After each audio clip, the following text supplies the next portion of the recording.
When you open Microsoft Office PowerPoint 2007, you'll see a major change to the look of it in the top portion of the window. A wide band with groups of commands has replaced the earlier design of menus and toolbars.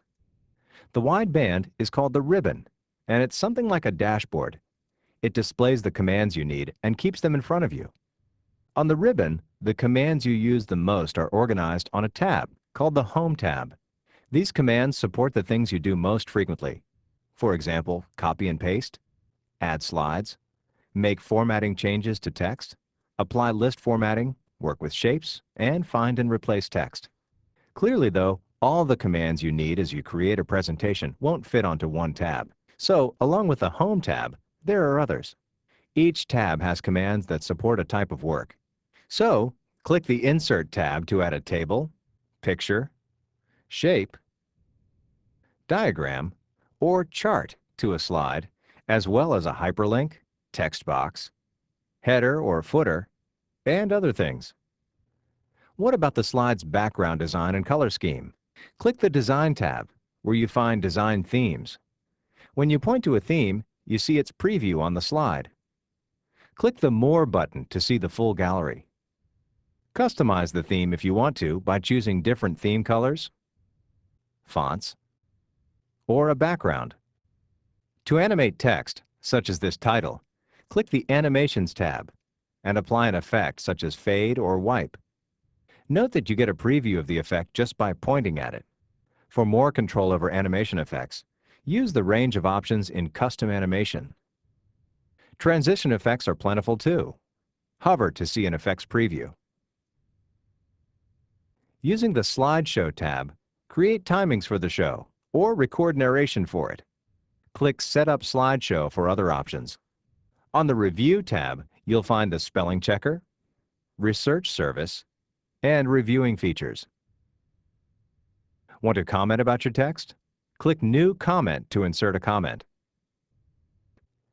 And now, all the views you're used to seeing are laid out in front of you on the View tab. By the way, the buttons to switch views are still available too on the lower right part of the window. Now, let me tell you about other types of tabs. These appear on the ribbon only to support certain tasks. For instance, when you click a shape or text placeholder, you have a tab available with formatting commands just for the shape or placeholder. This type of tab is called a contextual tab. When you place the cursor outside the placeholder or shape, the tab disappears from view. You'll see more of these as you work with PowerPoint 2007. Now, I'll open another presentation I'm working on and do more with it. How do I open it? By clicking this, called the Microsoft Office button. Notice here many of the commands that were on the old File menu, plus others. On the right is the list of recently used files. I want the company overview, so I click it. The Home tab is displayed, ready for use if I want to add more slides and text. I'll type the company name and then make it bold. Nothing new about that. Bold, as I'd expect, is available right here with other formatting buttons. On slide 2, I'd like to add one more item to the list. How do I make room for it? First, I'll select the placeholder around the text. Then I'll decrease the space between lines. Line spacing is right here, in the paragraph group. That's nice. This command used to take more mouse clicks to find. Now I can type another item comfortably. I need to add a new slide. Here's what I want. Click the arrow and I get choices for a slide layout. I'll be creating an org chart, so I'll pick this slide layout, which lets me insert a graphic. There's the new slide. The icons in this layout allow me to insert something directly by clicking one of them. Org chart layouts are part of the new Smart Art graphics. I'll click the icon for Smart Art graphics to see a selection of graphic layouts for inserting. The types on the left help me find what I want. How about hierarchy? Several layouts that show a hierarchy are displayed. This seems like a good one. I'll double-click it to put it on the slide. A text pane appears. You can use this for typing and organizing text. I'll start with our CEO. Text that I type in this box fills the graphic and follows its hierarchy. The name typed into the list item at the top goes in the first shape in the graphic, and subordinate names go under it. I'll close this for now by clicking here. I'd like to work on the look of this graphic a little. On the ribbon, I see one of those colored tabs. These tabs are part of Smart Art tools, and they help you work with all Smart Art graphics. Here on the Design tab are other styles available for the graphic. I've now given the org chart a style that rounds or bevels the top shapes. I like that. And because the org chart is no longer selected, the colored tabs I just used are hidden. And now the Home tab is redisplayed. Another way to insert a Smart Art graphic is to click Smart Art on the Insert tab. Let's pause for a second here to look at a small collection of buttons. This is the Quick Access toolbar. Use it for frequent actions, like saving your work or undoing something. You can add other buttons to this toolbar and put it on its own row, below the ribbon.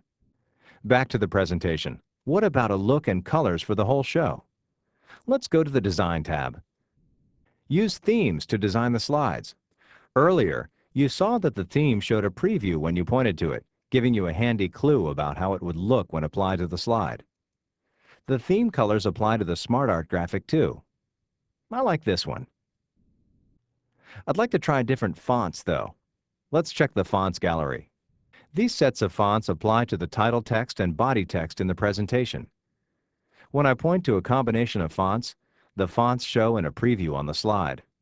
When I click a choice, the fonts are applied to all of the slides in the show. Now I've done some of the typical things I'd do to create a presentation. What about final things, like printing and previewing before I print? For these options, click the Microsoft Office button. Point to Print, and you'll see Print Preview. You get the print choices you had in earlier versions, which work the same as before. Now, I want to save my presentation. Easy. Click Save on the Quick Access toolbar. But here's something to note. PowerPoint 2007 presentations are saved in a new format. To find out what you need to know about the new file format, click the link to the training course in the article associated with this demo. All that's left is for you to try the new version of PowerPoint yourself.